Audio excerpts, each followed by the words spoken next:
A millionaire found this 6-year-old beggar girl eating leftovers from the trash outside his mansion. But 2 minutes later, he invites her inside, and she's shocked by what she sees. Comment what you think will happen. Your opinion is very important. And subscribe to my channel to support my work. Your help is very important. The sun was beginning to set in Scottsdale, Arizona, painting the sky with shades of orange, when Theodore Ted Montgomery, 68, watched from his mansion window over his impeccably manicured garden. His tired eyes automatically followed the same familiar path. The rose bushes pruned with millimeter precision, the geometrically aligned flower beds, the Italian marble fountain, all exactly as he had ordained. Perfection was his obsession, his refuge from the loneliness that had consumed him for 2 decades, ever since Isabella, his only daughter, decided to leave. That autumn afternoon, something broke his meticulously planned routine. An unusual noise from the back of the property caught his attention. Leaning on his fine wooden cane, he slowly walked to the kitchen window, his Italian leather slippers sliding silently across the marble floor. What he saw made his heart clench. A small girl, no more than 6 years old, was desperately rummaging through the mansion's outside trash can. Her clothes were dirty and torn. Her tangled black hair framed a face too thin for a child her age. She frantically searched the kitchen's leftovers, her small hands trembling from cold and probably from hunger. "Jenkins!" Ted called, his deep voice echoing through the empty hallways. The butler, a 60-year-old man with perfectly aligned gray hair and impeccable posture, appeared immediately. "Yes, sir? Go outside and bring that girl in here, but be gentle. I don't want to frighten her." Jenkins hesitated for a moment, something unusual in his 30 years of service. "Sir, are you sure? You've never—" "Do as I say, Jenkins," Ted interrupted, his firm voice leaving no room for questioning. Through the window, Ted watched as Jenkins approached the girl. She tried to run away when she saw the butler, but something made her stop. Perhaps it was the gentle tone that Jenkins used, or perhaps it was simply the tiredness and hunger. After a few minutes of conversation, she followed the butler to the back door. When the girl entered the kitchen, Ted could see her condition better. Besides the tattered clothes, she had scratches on her arms and knees, probably from her wanderings through the streets. But what caught his attention most were her eyes, large, dark, and frightened, but with a spark of determination that he hadn't seen in a long time. "What's your name, little one?" Ted asked, trying to soften his naturally authoritative voice. "Lily," she replied, so low that she could barely be heard. "Are you hungry, Lily?" She nodded shyly, her eyes scanning the luxurious kitchen with a mixture of fear and fascination. Ted gestured to Jenkins, who immediately began to prepare a plate of food. That's when something happened that would forever change the lives of everyone in that house. While waiting for the food, Lily began to look around more carefully. Her eyes suddenly widened, and she brought her trembling hand to her neck, pulling out something that was hidden under her worn-out blouse. It was a silver locket, visibly old, but well-preserved. With trembling fingers, she opened it and looked from the photo inside it to the kitchen, then to Ted, and again to the photo. "The house," she murmured, her small voice filled with astonishment. "It's just like it." Ted approached, intrigued. When his eyes landed on the locket, he felt as if the ground had disappeared beneath his feet. He knew that locket. He knew it very well. It was exactly the same as the one he had given Isabella on her 15th birthday, with a hand-painted miniature of the mansion. Where did you get this?" he asked, his voice failing. "It was my mom's," Lily replied, clutching the locket to her chest. "From Juliet. She left it with me before she left." Jenkins, who was returning with a bowl of soup, almost dropped it. His normally impassive face showed a rapid succession of emotions: surprise, recognition, and something else, something that looked a lot like fear. "Juliet?" Ted repeated, sitting heavily in a chair. That name wasn't strange to him, but he couldn't remember where he knew it from. "Yes," Lily said, now a little more confident, "but she left a long time ago. Now I live with Aunt Marlene." Ted watched the girl begin to eat the soup that Jenkins had prepared, his mind a storm of unanswered questions. How had that locket, which he was sure he had given to his daughter, ended up in this girl's hands? Who was Juliet? And why did Jenkins seem so disturbed to hear that name? What began as just another lonely evening in the Montgomery mansion had turned into the beginning of something much bigger, something that would bring to light long-buried secrets and forever change the destiny of everyone involved. As he watched Lily eat, Ted couldn't imagine that this chance encounter would open a door that he had spent decades trying to keep closed. That same night, after Lily finished eating, Ted insisted that Jenkins drive her home. The butler, still visibly disturbed, tried to argue that another employee could do it, but Ted was inflexible. He wanted his trusted man to find out more about the girl's situation. During the drive to the South Scottsdale neighborhood, Lily remained quiet in the back seat of the black Mercedes, clutching the locket. Jenkins watched her in the rearview mirror, his face a mask of concern. 20 minutes later, they arrived at a simple house with a worn roof and peeling walls. Marlene, Lily's aunt, was on the doorstep pacing back and forth. She was a woman in her early 40s, with dyed blonde hair, long nails, and tight clothes. When she saw the luxury car stopping in front of her house, her eyes gleamed in a way that Jenkins knew well. It was the gleam of ambition. "Oh, my goodness! Lily, where have you been? I was worried sick," exclaimed Marlene, pulling her niece into a hug that seemed more for show than genuine affection. Her eyes, however, did not leave the imported car. Jenkins explained the situation, purposefully omitting the episode of the locket.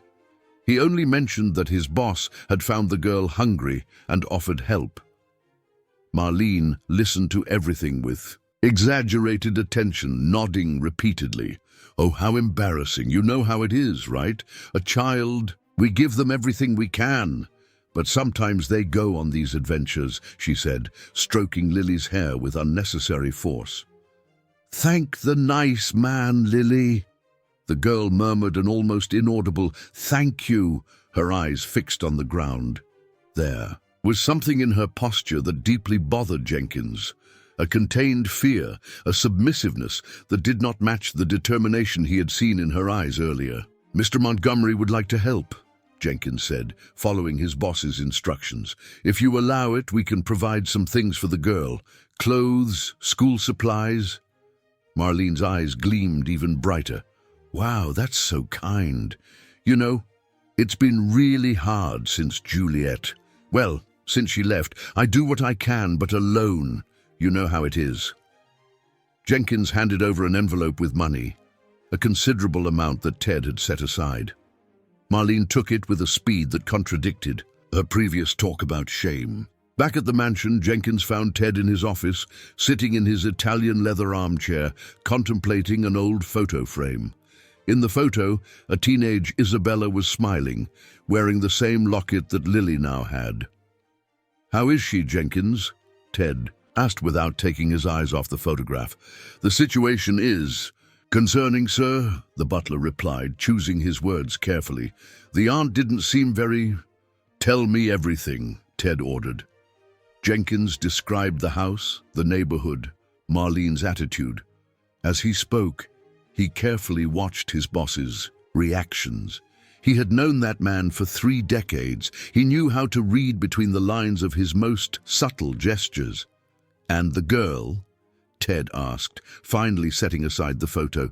"Scared, submissive, different from how she was here," Jenkins replied, fighting the urge to reveal everything he knew. "Sir, if I may suggest, perhaps it's best not to get too involved." Ted raised his hand, silencing him. "Do you remember an employee named Juliet?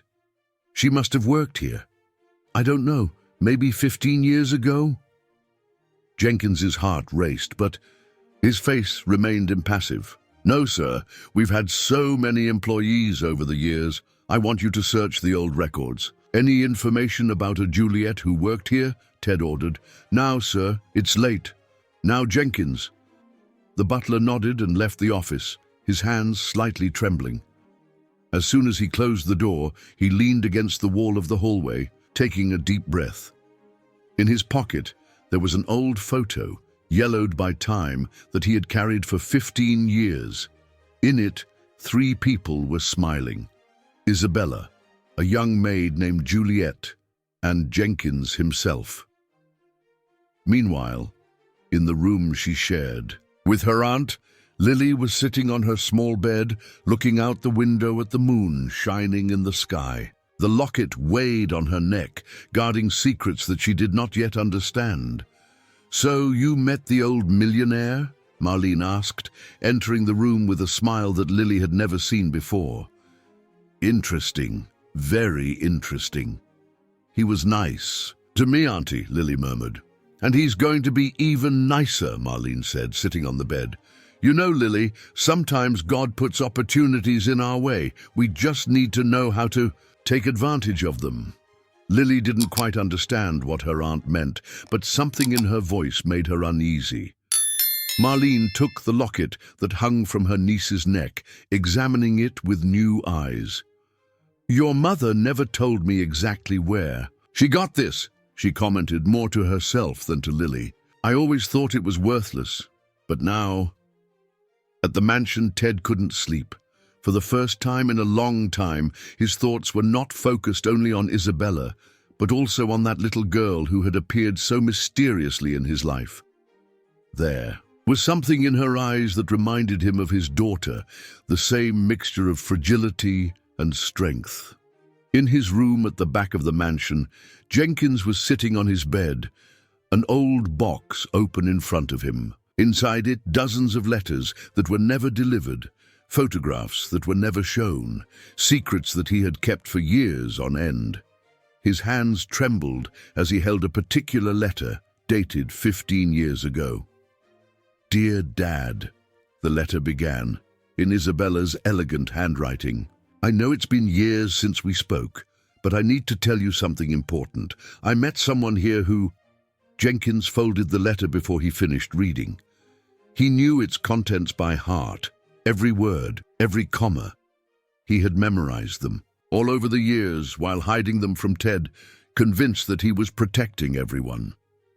The night was advancing in Scottsdale, and under the same starry sky, 4 people remained awake, each trapped in their own web of secrets. Ted in his office, rummaging through old family albums. Jenkins in his room, hastily hiding the letters as he heard footsteps in the hallway. Marlene counting and recounting the money from the envelope, making plans. And Lily, small and scared, holding her locket and whispering to herself the name that her mother always said in her oldest memories, Isabella. Fate had begun to move its pieces in a game that would forever change the lives of all of them. And that night, while the city slept, the gears of the past began to turn, bringing to light truths long buried under layers and layers of silence and secrets. The next morning, Marlene woke up early, something rare in her routine. She put on her best outfit, a tight skirt and a flowered blouse that she kept for special occasions, and spent almost an hour putting on makeup. Lily watched from the door of the small bathroom, still in her pajamas, as her aunt applied layer after layer of mascara to her eyelashes. "Get dressed, girl," Marlene ordered, putting red lipstick on her lips. "We're going to pay a visit to your new friend."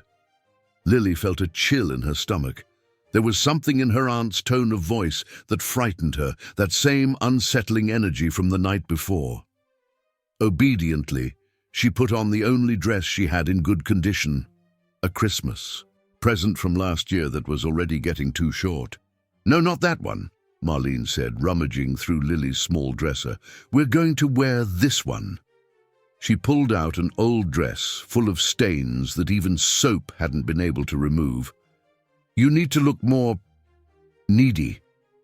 On the other side, Of the city, at the Montgomery mansion, Ted had also woken up earlier than usual. He spent the morning in his office, rummaging through old employee files, with an energy he hadn't felt in years. The search for Juliet's name was proving more difficult than he imagined. Many of the old records were incomplete or had simply disappeared. "Jenkins!" he called, his voice echoing through the hallways. The butler appeared almost instantly, as always, but there was something different about his posture, an almost imperceptible tension in his shoulders. "Yes, sir?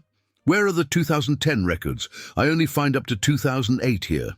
Jenkins adjusted his tie, a nervous gesture that didn't match his usual composure. "I'm afraid some documents may have been lost in the 2012 renovation, sir. Do you remember? We had that problem with water damage in the archive."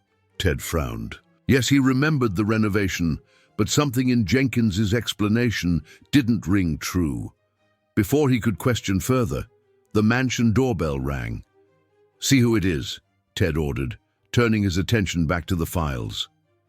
Jenkins descended the main stairs, his heart beating faster than normal. When he opened the door, his normally impassive face couldn't completely hide the surprise. Marlene was standing on the threshold, practically unrecognizable with so much makeup, holding the hand of a visibly uncomfortable Lily in a stained and oversized dress. "Good morning," Marlene chirped, her smile too wide. "We came to thank Mr. Montgomery personally for his generosity." Jenkins hesitated for a moment. "Sir, are you busy with—" "Let them in, Jenkins." Ted's voice echoed from the top of the stairs. He had heard the commotion and left his office, his curiosity about the locket stronger than his usual reclusiveness. Marlene practically dragged Lily up the stairs, her high heels clicking on the marble. The girl kept her head down, clearly embarrassed by the situation. "Mr. Montgomery!" exclaimed Marlene, extending her hand with long red nails. "What a gorgeous mansion! And to think our Lily was here yesterday. Isn't that right, dear?" Lily just nodded, her small fingers unconsciously reaching for the locket under her old dress. The gesture did not go unnoticed by Ted. "Come into the living room," he invited, carefully observing the interaction between aunt and niece. In his years in business, he had developed a keen eye for people, and something about that woman bothered him deeply. In the elegant living room, with its Italian leather armchairs and French silk drapes, Marlene looked like a peacock among swans. Too flashy, desperately trying to fit into an environment that was clearly not her own. She sat on the edge of the armchair, back very straight, holding the teacup that Jenkins served as if it were made of crystal. "You know, Mr. Montgomery," she began after a calculated sip of tea, "I was very touched by your generosity. Raising a girl alone isn't easy, especially after my sister, well, after she left." "How long has Juliet been gone?" Ted asked, his eyes fixed on Lily, who was distractedly playing with the hem of her stained dress. "Oh, it's been... let me see... almost 5 years, Marlene replied, but something in her hesitation made Ted doubt the accuracy of that information. "She just disappeared, left Lily with me and never gave us any news." Jenkins, who was serving more tea, almost dropped the cup upon hearing that. It was such a subtle movement that only Lily, sitting closest to him, noticed. "And Lily's father?" Ted continued. "Never knew who he was," Marlene replied quickly. "Juliet never talked about him." Ted got up from his armchair and walked to one of the French windows, watching the garden outside. His thoughts were racing. There was something about that story that didn't add up, pieces of a puzzle that seemed to belong to different games. "Lily," he called softly, turning to the girl.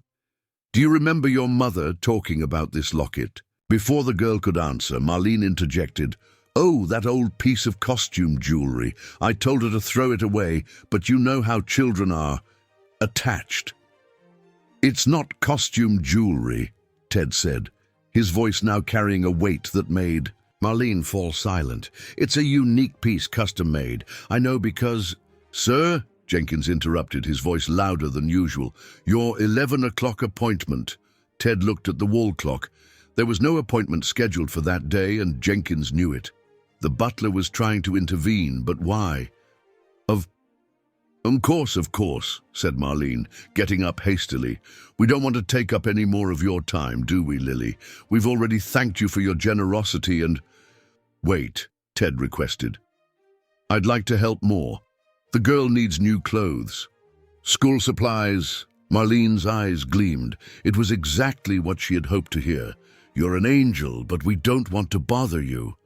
It's no bother, Ted said, already grabbing his checkbook. Jenkins can take you shopping for whatever is needed. Oh, you don't have to go to the trouble, said Marlene, her eyes fixed on the checkbook. I can take care of everything if you prefer. Ted wrote a considerable amount on the check, but handed it to Jenkins, not Marlene. My butler will accompany the shopping. Marlene's smile wavered for a second, but she recovered quickly. Of course. How kind, isn't that right, Lily? Thank Mr. Montgomery. Lily raised her eyes for the first time since arriving. Thank you, she said, her voice small but clear. And then, to everyone's surprise, she added, You have the same eyes as the lady in the locket's picture.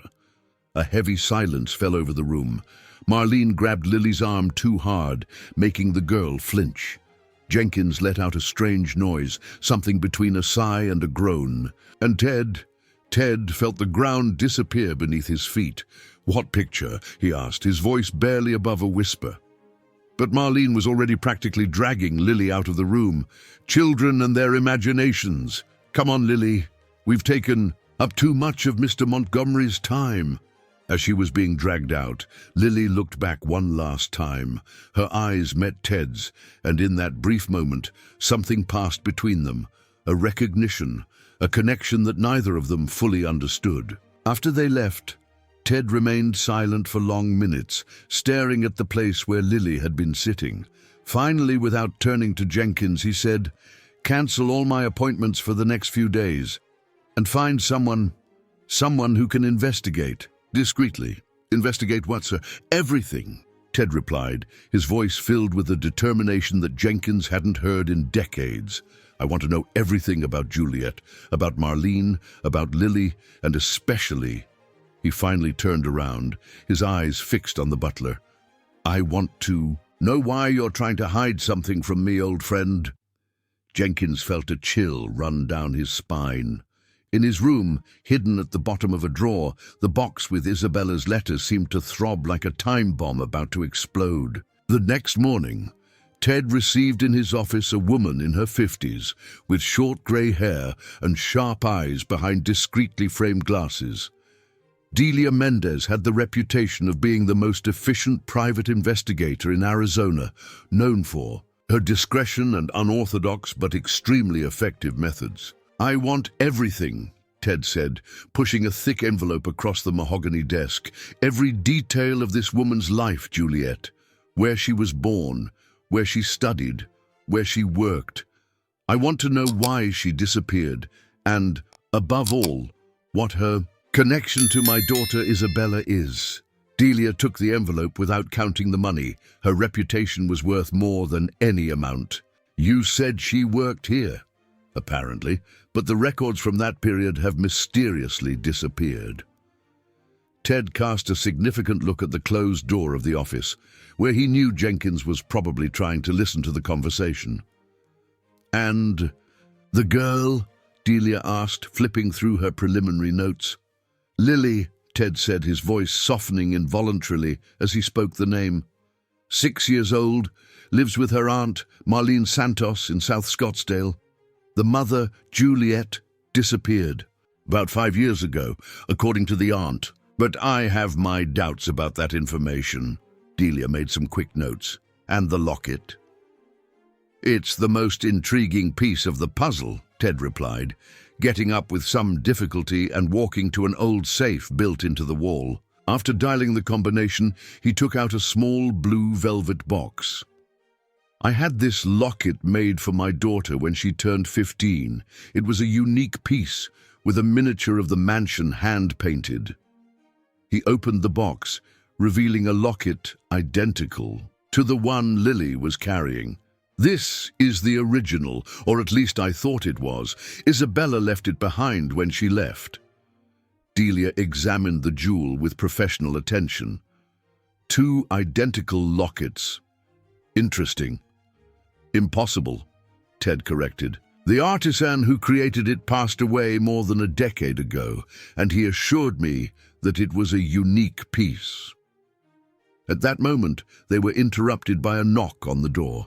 Jenkins entered carrying a silver tray with coffee. His movements, normally precise and elegant, seemed slightly strained. "Excuse me," he said, placing the tray on the table. His eyes quickly passed over the locket in Delia's hands, and for a moment, very briefly, his mask of professional efficiency wavered. After the butler left, Delia made another note in her notebook. "How long has he worked for you?" 30 years, and Ted replied. "Why?" "Nothing specific," she said, closing the notebook, "just putting together the pieces of the puzzle." Across town, Marlene was having a busy morning. After dropping Lily off at school, something she rarely did before, she headed to a clothing store in the shopping mall. The saleswoman, a young woman with a name tag identifying her as Patricia, widened her eyes when she saw the check that Marlene presented. Is it from Mr. Montgomery?" she stammered. "Exactly," Marlene replied, puffing out her chest. "He's helping my niece. You know how it is, sad story, motherless, unknown father." The saleswoman immediately changed her posture, becoming more attentive. She began to separate the best pieces in the store, but Marlene interrupted her. No. Something more simple," she said, heading to the clearance section. "The girl is growing. It's not worth spending so much." At the public school where Lily studied, the little girl was sitting at the back of the classroom, distracted. Her fingers constantly played with the locket hidden under her old blouse, while her mind wandered to the mansion and to the sad-eyed man who looked so much like the lady in the picture. "Lily!"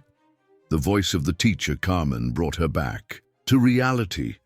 "Are you paying attention?" "Sorry, teacher," she murmured, straightening up in her chair. Carmen approached Lily's desk during recess, concerned. In her last 5 years of teaching, she had developed a sixth sense for identifying children in difficult situations. "Is everything okay at home, dear?" she asked gently. Lily hesitated. She wanted to tell her about the locket, about the mansion, about the sad-eyed man, but Aunt Marlene's words echoed in her mind. "Never tell anyone anything about your mother or about the locket. Never." "Everything's fine, teacher," she replied, forcing a smile. Back at the mansion, Jenkins was in his room, his hands trembling as he opened his secret box. Isabella's letters were all there, organized by date. He picked up the oldest, rereading words he knew by heart. "Dear Dad, I know you wouldn't approve of my choices, but I need you to know that I've found true friends here, especially Juliet, who has been like a sister to me. She has helped me see that there are things more important than money and social status." Jenkins folded the letter carefully. He perfectly remembered the day he intercepted it, convinced that he was protecting his boss from further grief. Isabella had only left 2 years at the time, and Ted was still steeped in bitterness. A noise in the hallway made him quickly put the box away. It was Delia, the investigator, apparently exploring the mansion. "Looking for something specific?" he asked, coming out of the room. "Just getting to know the lay of the land," she replied. With a polite smile, "You must know every corner of this house, don't you?" "Certainly. Including the old staff wing. I heard it was closed after a renovation." Jenkins kept his expression neutral, but his hands clenched into fists involuntarily. "Yes, after problems with water damage. We lost many documents at the time. How convenient, Delia murmured, more to herself than to him. In South Scottsdale, Marlene returned from shopping with only a few small bags, the rest of the check, money safely stored in her purse. She was so distracted mentally counting her new resources that she almost bumped into a lady coming in the opposite direction. "Mrs. Rodriguez!" she exclaimed, recognizing the gossipy neighbor. "You won't believe!" "What happened?" Half an hour later, the whole neighborhood knew that little Lily had touched the heart of a millionaire. The versions of the story varied. In some, Ted was a lonely widower. In others, an eccentric businessman. But they all ended with the same conclusion. Marlene had finally found her winning ticket. In the late afternoon, when Delia left the mansion, she had a considerable list of points to investigate. Her first destination was the Central Registry Office in Phoenix, where she spent hours researching birth, death, and residence records. "Interesting," she murmured, finding a specific document. "Very interesting."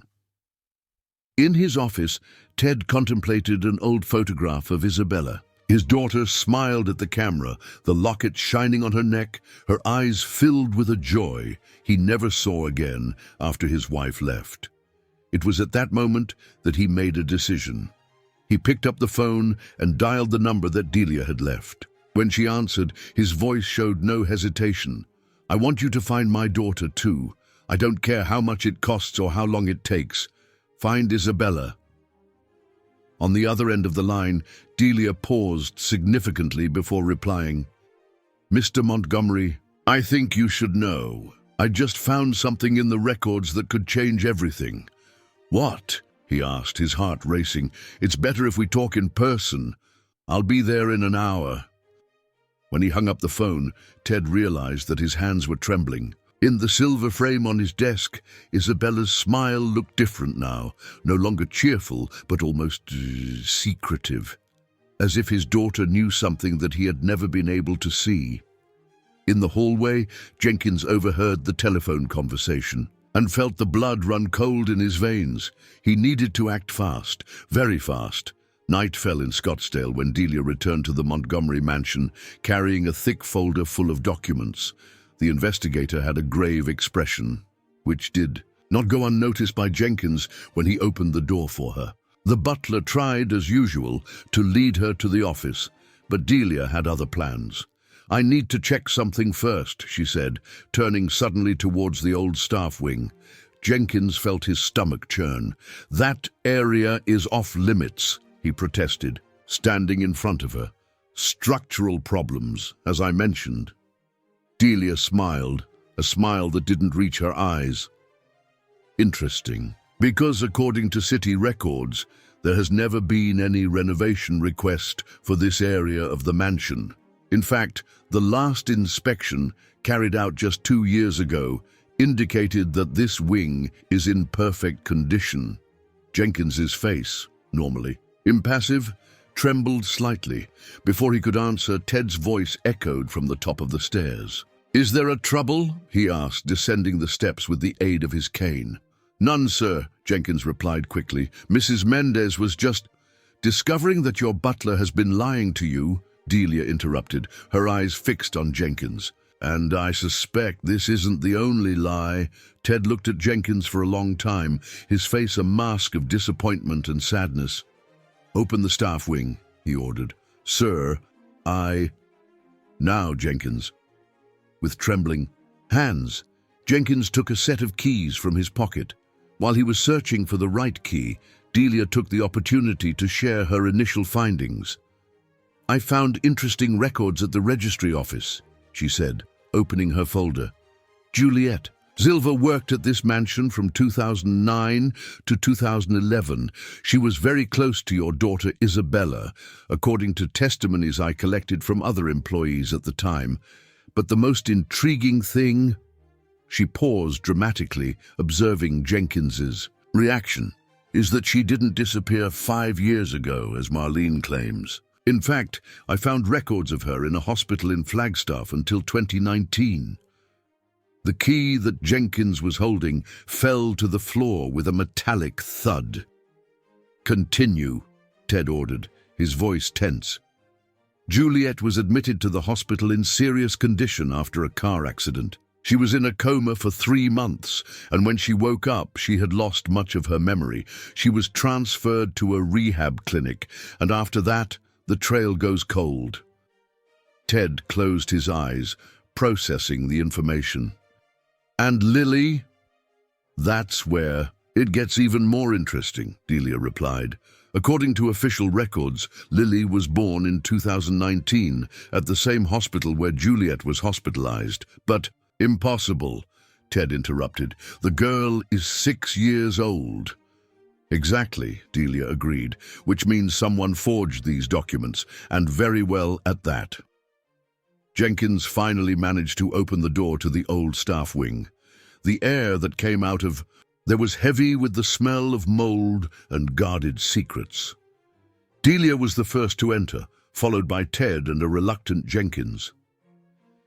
The hallway was dark, but when they turned on the lights, they saw that it was surprisingly well preserved. There were no signs of water damage or structural problems, as Jenkins had claimed.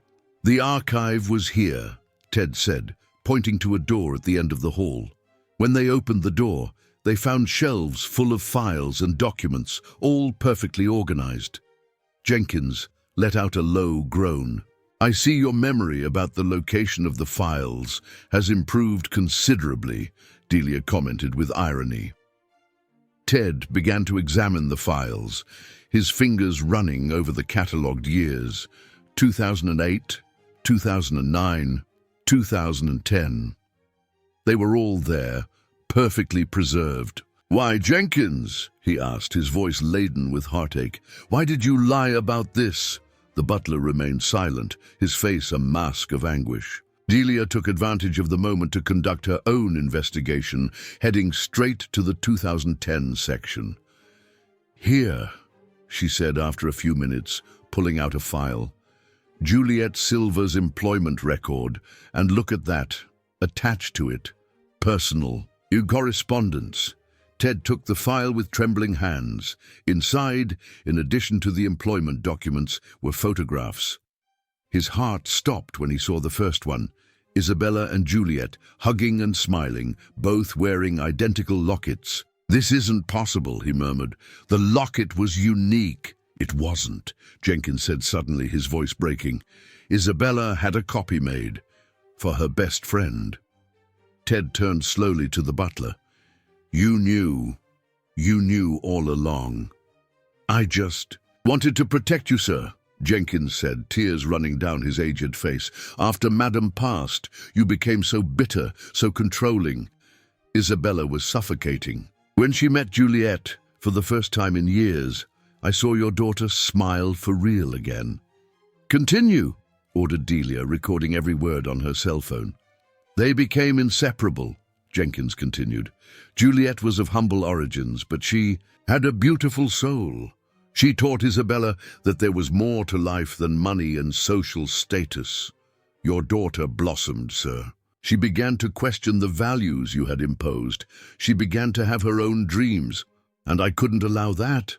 Ted asked, his voice trembling with anger. "You wouldn't have allowed it," Jenkins replied. "That's why, when Isabella decided to leave, she trusted me. She asked me to deliver her letters to you when I thought you were ready to hear her, but you never delivered them," Delia finished. "No," Jenkins admitted, "because in the letters, Isabella revealed something that I knew would destroy you at the time." Ted staggered, leaning on a bookshelf. What could be so terrible?" Jenkins took a deep breath as if gathering courage. "Isabella was pregnant when she left, and Juliet promised to help her raise the child, away from your controlling influence." The silence that followed this revelation was deafening. Ted felt his legs buckle and needed to sit down in a nearby chair. "The child," he murmured. "Lily," Delia confirmed softly. "She's not Juliet's daughter, Mr. Montgomery. She's your granddaughter." At that moment, they heard a noise coming from the hallway. When they turned, they saw a small figure standing in the doorway of the archive, her large eyes wide with surprise and fear. It was Lily. The girl had the locket clutched between her fingers, and silent tears streamed down her face. Behind her, Marlene appeared, her face contorted in an expression of fury. "You little pest!" she shouted, grabbing Lily's arm. "I told you to stay in the car." "Let her go," Ted ordered, his voice thundering with an authority he hadn't shown for years. "You don't order me around," Marlene retorted, pulling Lily harder. "She's my niece. I have custody." "No, you don't," Delia interjected, picking up another document from her folder. "Because according to these records, you were never officially appointed Lily's guardian. In fact, you're not even Juliet's sister." Marlene's face paled. Her grip on Lily's arm loosened, and the girl took the opportunity to break free, running instinctively to Ted. That's when true chaos set in. The chaos that followed was an explosion of emotions and revelations. Marlene, cornered by Delia's investigation, began to shout wild accusations, her mask of dedicated aunt finally shattering completely. "You don't understand," she yelled, gesturing frantically. "I took care of her. Where were you when Juliet needed help? Where was this rich family when she was alone in the hospital?" Lily shrank behind Ted, her small hands clinging to the jacket of the grandfather she had just discovered. The locket on her neck seemed to throb with the weight of the revelations. "How did you meet Juliet?" Delia asked, keeping her voice calm and professional while discreetly recording everything on her cell phone. Marlene let out a bitter laugh. "I was a nurse at the hospital. I took care of her during the coma. She had no one. She was alone, without documents, without identity. When she woke up, she didn't remember almost anything. And you took advantage of that," Delia concluded. "Took advantage? I helped her," Marlene protested.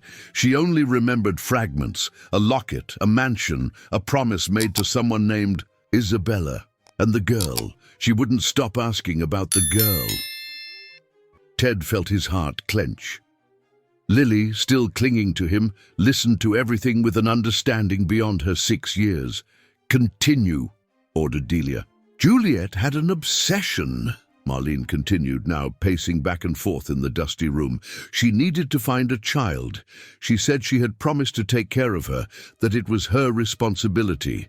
But she couldn't remember the details. She didn't know where to look." "And what happened to her?" Ted asked, his voice trembling. Marlene stopped walking, her eyes fixed on a distant point. "She got worse. The anxiety of not being able to fulfill her promise consumed her. One day, after a particularly severe crisis, she fled the hospital. No one ever saw her again." "Liar!" Lily's childish voice cut through the air like a knife. Everyone turned to her, surprised by her sudden intervention. "You said my mom abandoned me, that she didn't want me." "I protected you," Marlene shouted. "I found you in a shelter alone, with only that stupid locket. When I saw the picture of the mansion inside it, I knew it was the same one that Juliet described in her delusions. I realized that you must be the child she was looking for." "So you just took the girl?" Delia questioned, incredulous. "I forged some documents, yes," Marlene admitted, defiant. "But I gave her a home. Sure, it wasn't a mansion like this, but it was hell," Lily interrupted, her small voice laden with grief. "You only wanted money. You always wanted." Jenkins, who had remained silent until then, stepped forward. "Sir," he said, addressing Ted, "there's something I need to show you." From an inside pocket of his jacket, the butler pulled out a yellowed envelope. "This is the last letter Isabella wrote. I kept it all these years." Ted took the envelope with trembling hands. His daughter's handwriting, elegant and familiar, made his eyes water. "Dear Dad," he began to read aloud, "if you're reading this letter, it means that the moment of truth has finally arrived. I know you must be angry, hurt, maybe even hate me for leaving that way, but I needed to protect my daughter, your granddaughter, from the same fate I had. I didn't want her to grow up in a gilded cage, suffocated by expectations and rules that slowly kill the soul. Ted needed to pause, his voice choked. Lily, still by his side, squeezed his hand in a gesture of comfort surprisingly mature for her age. Juliet has been more than a friend, he continued to read. She's my sister at heart, the only person, besides Jenkins, who knows the whole truth. She promised to take care of Lily if something happened to me. The second locket I had made is a symbol of that promise, a reminder that family is not just blood, but also choice. That's why Juliet was so desperate in the hospital, Delia murmured. She remembered the promise, but not the details. But where is my mum? Lily asked, her voice trembling. Where is Isabella? A heavy silence fell over the room. It was Delia who finally answered, consulting her notes. I found records of her in a hospital in Los Angeles, she said softly. She suffered a serious accident 5 years ago. She's been in a vegetative state ever since. Ted staggered as if he had been punched. Lily clung even tighter to him, while silent tears ran down her childish face. You never knew, Jenkins said, his voice breaking. No one could locate you at the time. She had changed her name. She lived a completely different life. When I found out about the accident, it was too late. And you? Ted asked, turning to Marlene. How did you find out about Lily? It was coincidence, she replied, sinking into a chair. Or destiny, maybe. After Juliet fled the hospital, I started looking for clues about the child she mentioned. I found Lily in a shelter in Flagstaff. She had been left there by a woman who never identified herself, just 2 months before Isabella's accident. I remember the lady, Lily said softly. She cried a lot. She said it was for my protection, that she would be back soon. She left the locket with me and made me promise never to take it off. It was Juliet, Delia concluded. She must have realized that something was wrong, that she was being followed or threatened. She left Lily at the shelter to protect her. But protect her from what? Ted questioned. Before anyone could answer, they heard footsteps in the hallway. A figure appeared in the doorway of the archive, a middle-aged woman, grey-haired, and her face marked by years of worry. From me, the woman said. She was protecting Lily from me.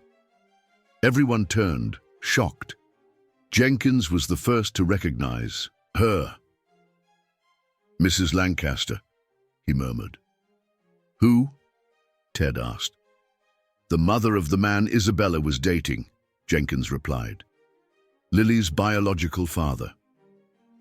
Mrs. Lancaster entered the room, her eyes fixed on Lily. You look so much like him, she said softly. Like my Richard. How did you find us? Marlene asked, her voice trembling. I've been following you for weeks, Mrs. Lancaster replied, since I learned that you had found my granddaughter. The tension in the room was palpable. Lily clung even tighter to Ted, instinctively moving away from the newcomer. So that's why Juliet fled the hospital, Delia asked. She was running from you. She knew that I would never accept it, Mrs. Lancaster replied, her voice filled with bitterness, that I would never accept my only son having gotten involved with the daughter of some nouveau riche. When Richard suffered the accident, I blamed Isabella. I swore that I would find the child and raise her the right way. Richard, Ted murmured. His accident. Was it before or after Isabella's? Before, Jenkins replied. That's why she returned to Los Angeles. She was devastated. She wanted to be close to his grave. And that's when she also suffered the accident, Delia completed. An accident that I now realize may not have been so accidental after all. Mrs. Lancaster paled. Are you insinuating that I'm not insinuating anything, Delia cut in. I'm stating I have proof. The revelation fell like a bomb in the room. Marlene let out a muffled scream, Jenkins staggered, and Ted instinctively pulled Lily closer. "It's over, Mrs. Lancaster," Delia said, flashing a badge that no one knew. She possessed. "I'm with the FBI. We've been investigating you for months. Isabella's accident, the persecution of Juliet, the falsification of documents. We have everything documented." Mrs. Lancaster's face twisted into a mask of fury and despair. "You don't understand. She destroyed my family. My son was destined for great things, but she bewitched him with that pretty face and ideas of living. A simple life. No," Lily interrupted, her voice surprisingly firm. "You destroyed everything. You hurt my mum. You hurt everyone." The silence that followed was deafening. Mrs. Lancaster looked at the granddaughter she never knew, seeing for the first time the same determined look that her son had. "You don't even look like him," she said finally, her voice breaking. "You're all Isabella." In the hours that followed Mrs. Lancaster's arrest, the Montgomery mansion plunged into a dense silence, charged with contained emotions and newly discovered truths. Ted was sitting in his favorite armchair in the library, Lily asleep in his lap, exhausted after all the revelations.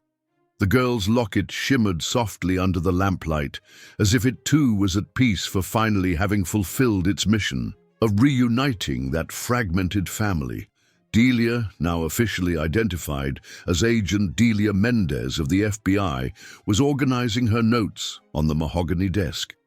Her true identity had remained a secret, so as not to alert Mrs. Lancaster, who had been monitored for months on suspicion of involvement in various crimes. "We need to talk about Isabella," she said softly, trying not to wake Lily. "The hospital in Los Angeles." "I want to see her," Ted interrupted, his voice choked. "Immediately." "I've already arranged everything," Delia replied. "A plane will be waiting early tomorrow morning. But, Mr. Montgomery, I need to prepare you. Her condition—" "It doesn't matter," he said, unconsciously stroking Lily's hair. "I've wasted too much time already." Jenkins silently entered the library, carrying a tray with tea. His hands, normally steady, trembled slightly. The butler was visibly shaken, the weight of decades of secrets finally unraveling. "Sir," he began, placing the tray on a side table. "About the letters." "Later, Jenkins," Ted cut in. "Not now." The butler nodded, swallowing hard. His eyes landed on Lily, and for a moment his mask of professional efficiency completely broke down. "She's so much like Isabella at the same age," he murmured. "What happened to Juliet?" Ted asked, his voice almost a whisper. "After she fled, the hospital—" Delia consulted her notes. "We tracked her movements to Seattle. She was clearly disoriented, trying to recover her memories. We got security camera footage showing her visiting several jewelry stores, probably trying to find some connection to the locket. And then? The trail goes cold," Delia admitted. "But now that we know Mrs. Lancaster was involved, and things start to make sense. She must have realized that she was being followed, and even without fully recovering her memory, her instinct to protect Lily spoke louder." At that moment, Lily stirred in her grandfather's lap, her eyes opening slowly. "Mommy?" she murmured, still sleepy. "Soon, dear," Ted replied gently. "Soon we're going to see your mother." The girl sat up, rubbing her eyes. Her little face took on a serious expression, far beyond her 6 years. "Grandpa," she said, the word sounding strange and yet perfectly natural. "Is Mommy going to wake up?" The silence that followed was deafening. Ted felt his heart clench. How to explain something so complex to a child? "Your mother is sleeping a very deep sleep," he explained gently. "The doctors are doing everything they can to help her wake up." "Is it because of the mean grandma?" Lily asked, referring to Mrs. Lancaster.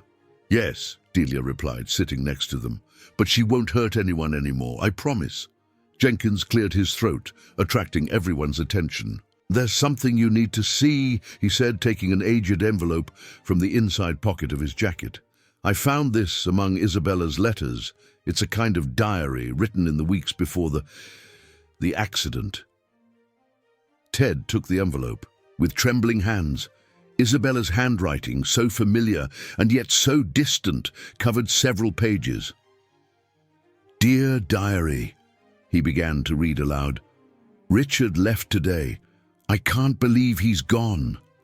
His mother never accepted us, never understood that we wanted a simple life, away from the social conventions that suffocated us so much. Juliet says I need to be strong, for Lily. Our little one is the only thing keeping me going. Ted paused, his voice failing. Lily held his hand, offering a comfort that only a child can give, pure, unconditional. Continue, she asked softly. Something's wrong, Ted continued reading. I've seen a black car following us. Juliet has noticed it too. We're scared. Richard's mother has powerful connections, and her hatred for me has only increased after the accident. She blames me, says I destroyed her son's life. But Richard chose his own path. He chose love above his family's expectations. Just like I did. Delia made quick notes, her face concentrated. That explains a lot, she murmured. I made a decision, Ted continued reading. I'm going back to Los Angeles to face Mrs. Lancaster once and for all. I can't keep running. Lily deserves a normal life without fear. Juliet has promised to protect her while I sort this out. Tomorrow, I'm hitting the road. Dad, if one day you read this, I want you to know that I never stopped loving you. My rebellion wasn't against you, but against the chains that bound us. I hope you understand one day. It was her last trip, Jenkins said softly. The accident happened on the highway. It wasn't an accident, Delia cut in. We found proof. Isabella's car was sabotaged. Mrs. Lancaster hired people to make it look like a common accident. Lily hugged her grandfather tightly, silent tears streaming down her face. Why did she do this? Why did she hurt everyone? Sometimes, dear, Ted replied, his voice trembling, people get so caught up in what they believe is right that they forget what really matters. Your Grandma Lancaster was so obsessed with status and appearances that she forgot about love. Like you, Grandpa? Lily asked innocently. The question hit Ted like a punch. It was true. He had done the same with Isabella, trying to control her, mold her according to his expectations. Yes, my love, he admitted, tears streaming down his wrinkled face. Like me, but I promise that will change. I promise I'll do it differently with you. Delia got up, putting away her notes. We need to rest. Tomorrow will be an important day. Agent, Lily called, her voice small but determined. You're going to find Aunt Juliet, aren't you?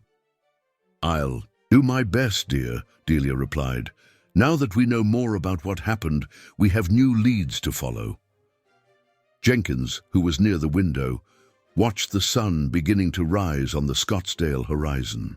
A new morning was dawning, bringing with it the promise of new beginnings and redemption. Sir, he said, turning to Ted, Isabella's room. I kept it exactly as she left it. Maybe Lily would like to sleep there. The girl looked up, hopeful. Ted nodded, managing to smile despite the tears. Come, little one, he said, lifting Lily into his arms. I'll show you where your mother grew up. As they climbed the stairs, Lily's locket shone one last time under the light of dawn.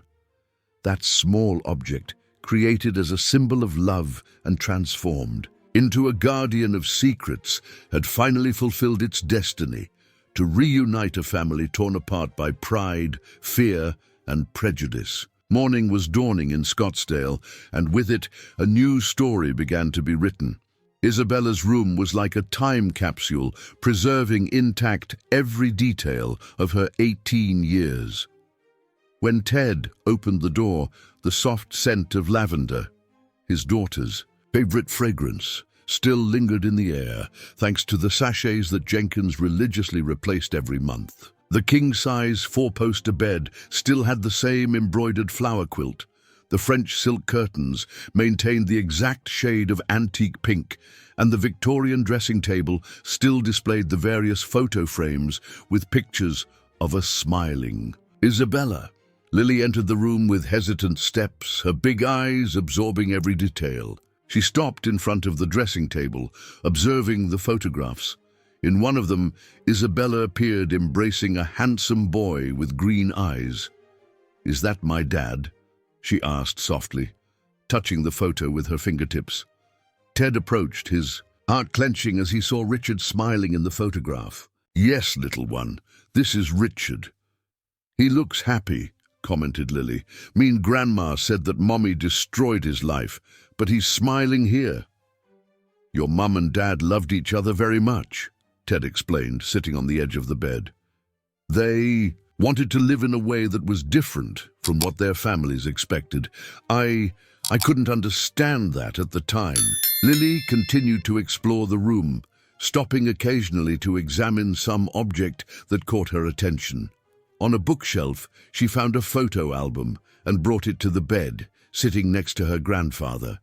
The first pages showed a child Isabella, her bright eyes identical to Lily's. As they progressed through the album, they saw the exact moment when Isabella's smile began to seem less spontaneous, more controlled. "It was after your grandmother left," Ted explained, his voice choked. I got so lost, so embittered.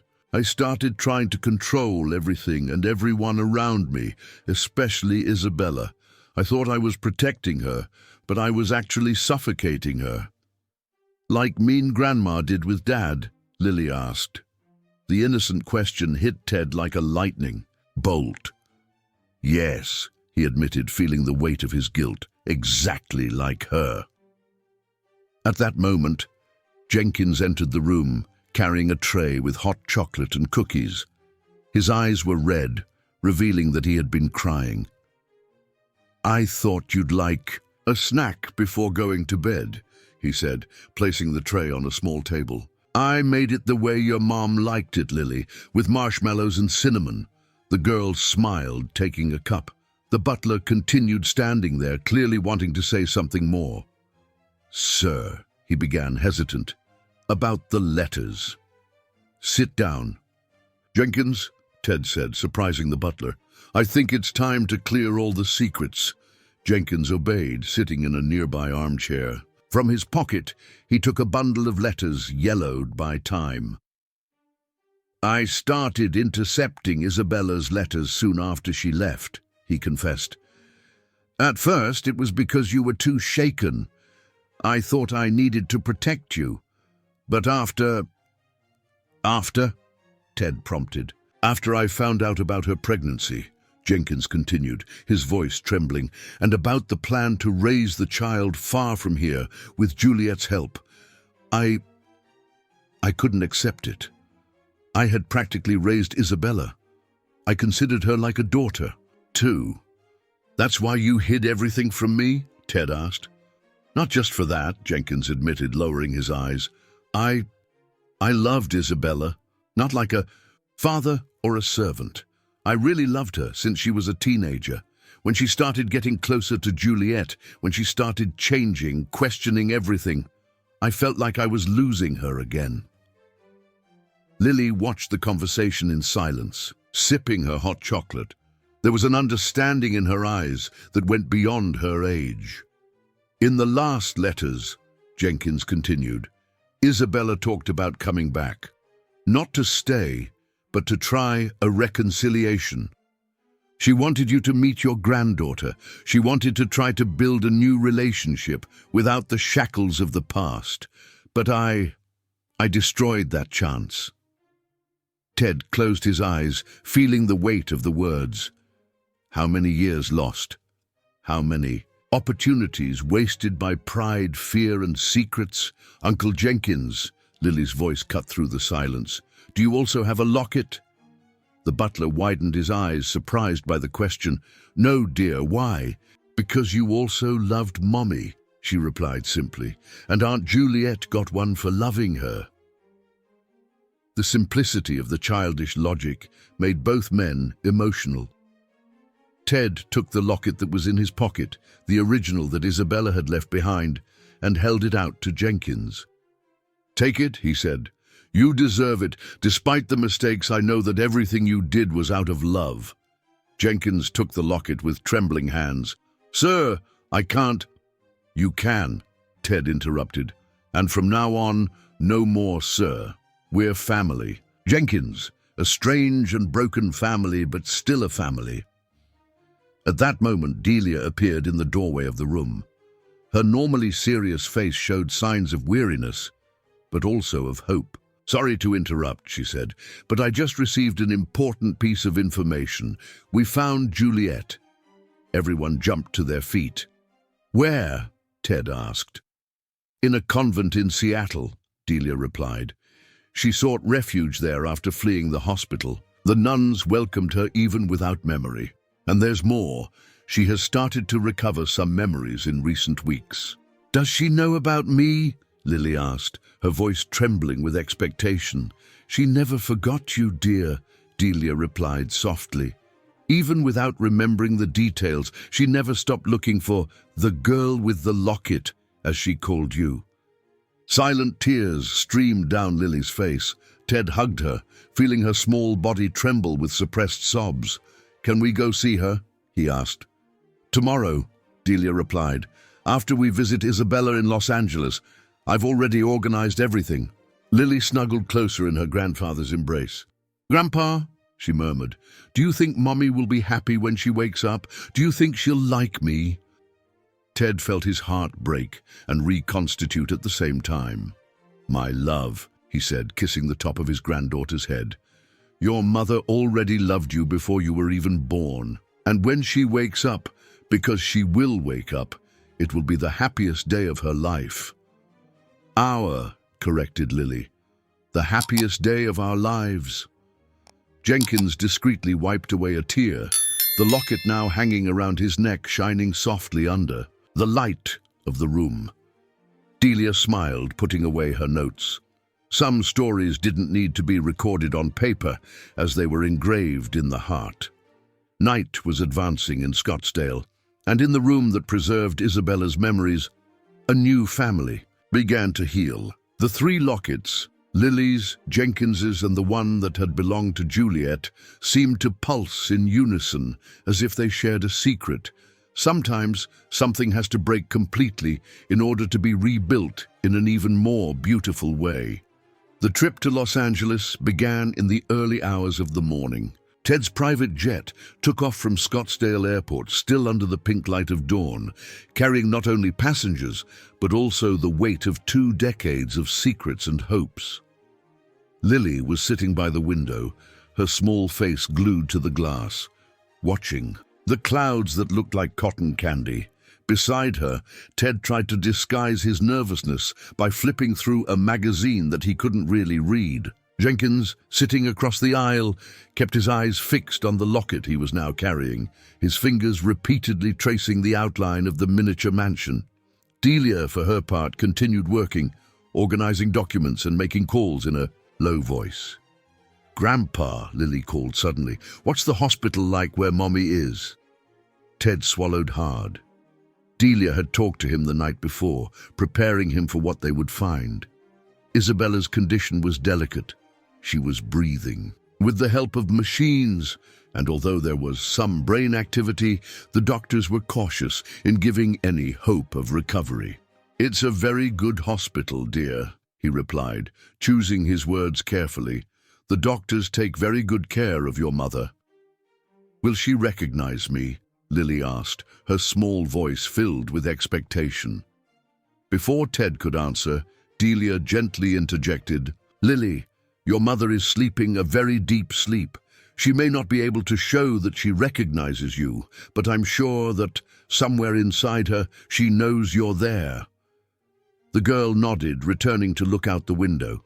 Her fingers unconsciously reached for her own locket. A gesture that Ted had already noticed was a reflex when she was anxious or worried. "Sir," Jenkins called softly, leaning over the aisle, "there's something I need to tell you before we arrive." Ted looked at Lily, making sure she was distracted by the clouds, and approached the butler.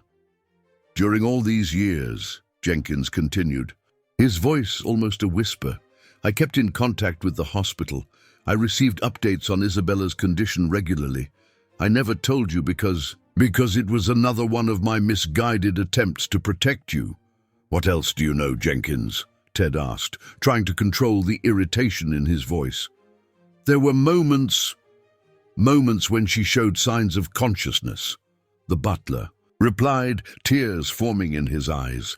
"Small movements, changes in the monitors when someone spoke to her. The doctors say she may be more present than she appears." Ted closed his eyes, feeling a mixture of hope and anger. Once again, important information had been hidden from him. More time lost. "There's one more thing," Jenkins continued. "Juliet, she visited Isabella regularly before the accident that made her lose her memory. She brought flowers, read books to her. The nurses said they were the moments when Isabella showed the most reaction." "And after Juliet lost her memory?" Delia asked, who had approached silently. "The visit stopped," Jenkins replied. "That's when the signs of consciousness also decreased." The plane began its descent into Los Angeles, and Lily turned her attention back to the adults. "Are we arriving?" she asked, a mixture of anxiety and expectation in her voice. "Yes, little one," Ted replied, forcing a smile. "Soon we're going to see your mother." St. Francis Hospital was an imposing structure in the heart of Los Angeles. The intensive care unit where Isabella was hospitalized occupied the entire fourth floor, a silent environment broken only by the rhythmic beep of the monitors and the whisper of healthcare professionals. Dr. Michael Stevens, the neurologist responsible for Isabella's case, greeted them in his office. He was a middle-aged man with gentle eyes behind thick-rimmed glasses. "Before I take you to see her," he said, "I need to prepare you. Isabella is stable, but her condition is delicate. She breathes with the help of machines and receives nutrition through a feeding tube. However," he paused, looking directly at Lily, "there's something special about your mother, little one. She fights. Every day we see small signs of that fight." "What kind of signs?" Ted asked, his voice hoarse. "Changes in brain patterns when we talk to her, small movements of the fingers, an occasional tear," the doctor replied. "They're subtle, but significant signs." "Can I hold her hand?" Lily asked. "Of course you can," Dr. Stevens replied, smiling gently. "In fact, physical contact is very important. Talking, too. We believe that she can hear and feel, even if she can't respond."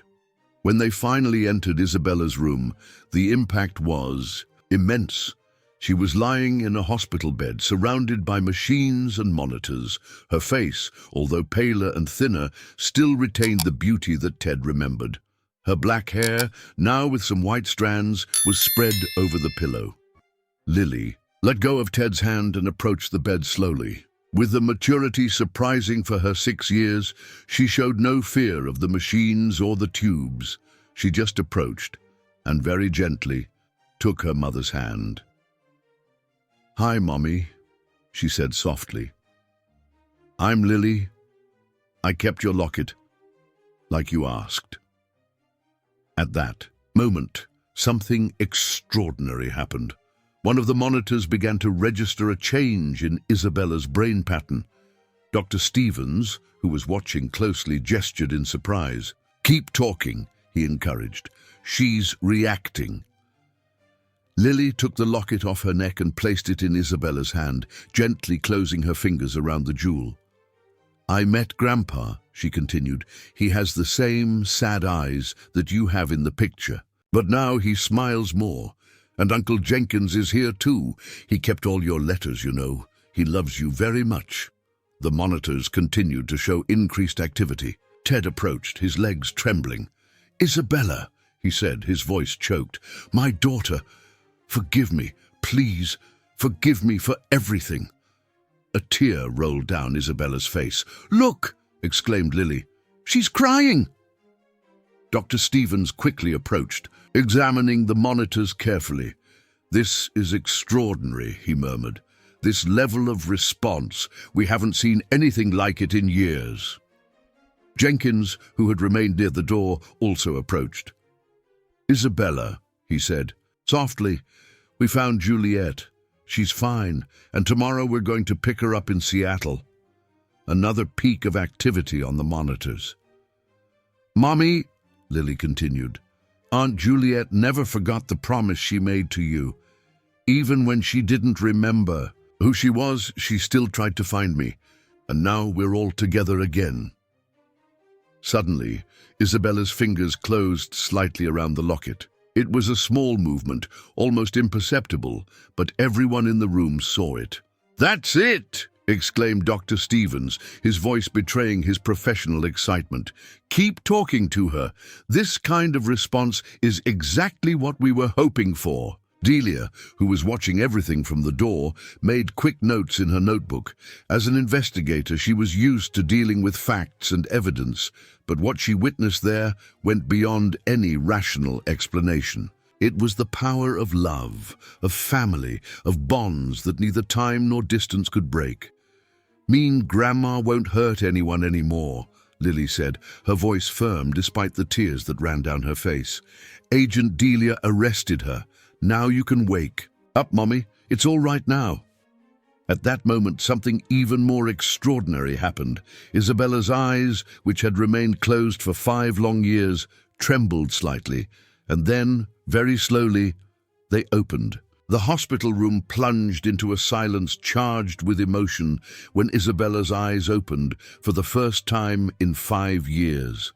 They were the same eyes that Ted remembered, deep, expressive, with that peculiar shade of brown that Lily had inherited. For a few moments they seemed unfocused, confused, trying to adjust to the light after so much time. Dr. Stevens immediately went into action, performing a series of rapid assessments while other healthcare professionals were called to the room. Lily, still holding her mother's hand, refused to leave the bedside, even with all the movement around her. "Isabella," called the doctor, using a small flashlight to examine her pupils. "Can you hear me? If you can, blink once."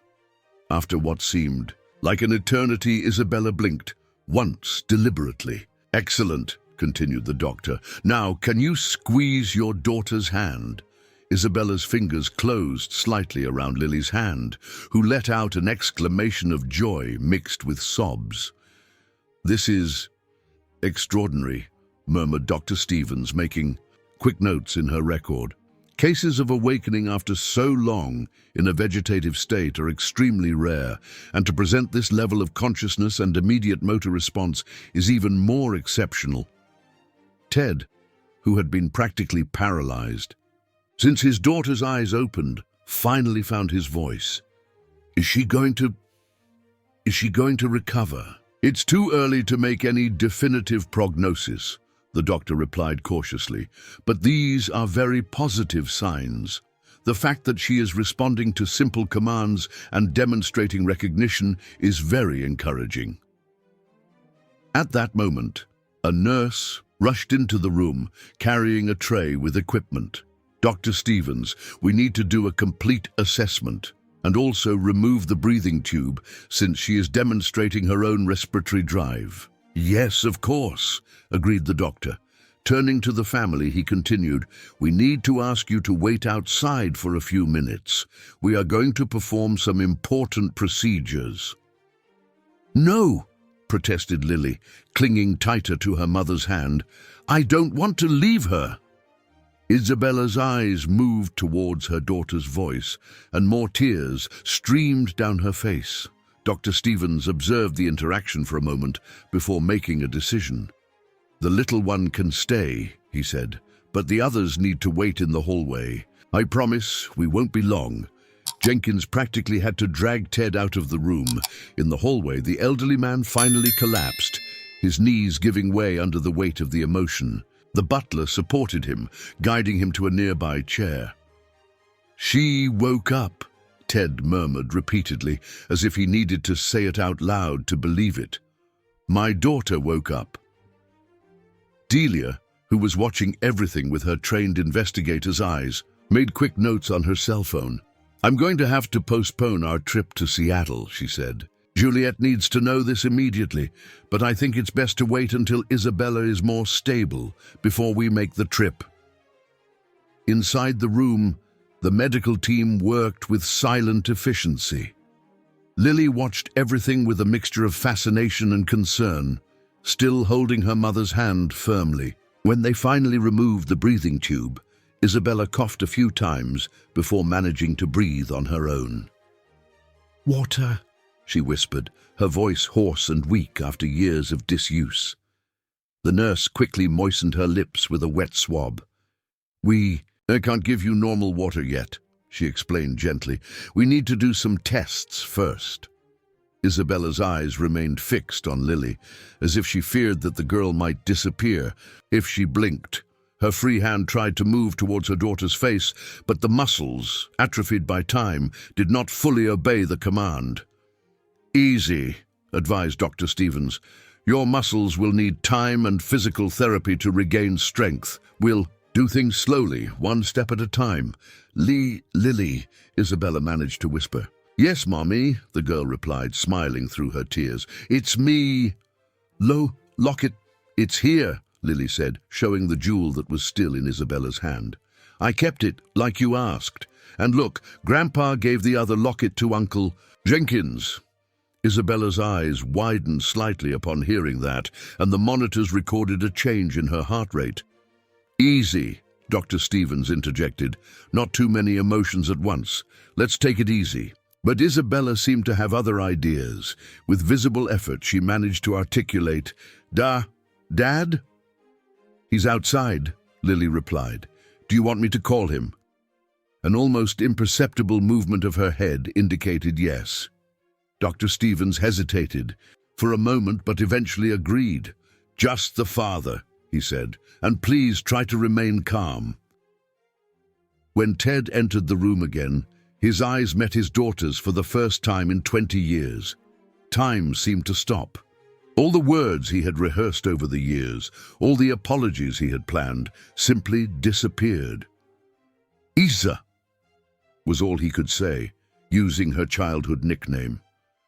Isabella blinked, more tears streaming down her face. Her lips moved, forming words that could barely be heard. Forgive me." Ted approached the bed, falling to his knees beside her. "No, daughter," he said, his voice choked. "I'm the one who needs forgiveness for everything, for not understanding you, for not supporting you, for being so blind." Isabella's fingers moved slightly, trying to reach her father's face. Ted took her hand and brought it to his face, allowing her to feel his tears. Juliet?" she asked with difficulty. "She's alive," Ted replied. "We're going to pick her up tomorrow in Seattle. She never stopped looking for Lily, even after losing her memory." A small smile formed on Isabella's lips, the first in 5 years. It was a weak, tired smile, but filled with hope. "Family," she whispered. "Yes," agreed Lily, squeezing her mother's hand. "Now we're a real family." Dr. Stevens cleared his throat softly, attracting everyone's attention. "We need to let Isabella rest now," he said. "The awakening is just the first step. We have a long road ahead." "How long?" Ted asked. "For a complete recovery?" "Impossible to say for sure," the doctor replied. "Each case is unique, but with intensive physical therapy, speech therapy, and a lot of family support, well, I've seen miracles happen." "I'm not going anywhere," declared Lily with the determination that only a child can have. "I'm going to stay here until Mommy gets better." Isabella's eyes shone upon hearing that, and she managed to move her fingers to caress her daughter's face lightly. It was a small, laborious gesture, but charged with all the love she had stored during those years of deep sleep.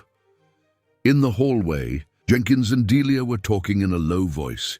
The butler was still holding his locket as if it were an anchor to the reality of that extraordinary moment. "I need to make some calls," Delia said. Now that Isabella's awake, we have to reopen the investigation into the accident, and we also need to regularize Lily's situation. "And Marlene?" asked Jenkins. "She's in custody," Delia replied. "Document, forgery, child endangerment. She won't bother anyone for a good long time." Inside the room, Isabella fought against the fatigue that was beginning to overwhelm her. Her eyes were heavy, but she resisted sleep, as if she feared that upon closing them it would all turn out to be just a dream. "Rest," Lily whispered, kissing her mother's hand. "I'll be here when you wake up. I promise." With that assurance, Isabella finally allowed her eyes to close. But this time it was different. Not the deep, empty sleep of the last 5 years, but a natural rest, populated by dreams of new beginnings and promises of better days. The next morning brought with it a different energy to St. Francis Hospital. Isabella's room, once silent except for the monotonous beep of the machines, was now full of life. A multidisciplinary team of doctors and therapists took turns in assessments and procedures, each small progress being celebrated as a great victory. Lily had not left the hospital, refusing point-blank to move away from her mother. She slept on a daybed that the nurses provided and woke up before everyone else, her eyes immediately looking for Isabella to make sure that the miracle of the day before had not been just a dream. "Good morning, sweetheart," Isabella whispered. When she noticed her daughter awake, her voice was still hoarse and weak, but she was already able to form words more clearly after the first session with the speech therapist. "Mommy!" exclaimed Lily, jumping off the daybed and running to her mother. "You're really awake." A small smile formed on Isabella's lips. Her movements were still limited, but she was already able to move her head more easily, and her fingers responded better to commands.